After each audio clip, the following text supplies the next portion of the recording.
அமரர் தோஷம் நீங்கியதாம், ஆனந்தம் தானே பொங்கியதாம். கணகணவென சிலம்போசையழ காளை கொம்பிடை நாட்டியமாம். சிவாய நமவென சிந்திப்போம், அபாயமென்றும் நெருங்காது. சிவாலயங்களை சேவிப்போம், செல்வம் வளரும் குறையாது.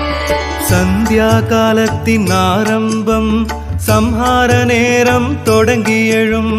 பகலின் முடிவும் அதுதானாம், பிரதோஷ காலம் என்பதுவாம். சிவ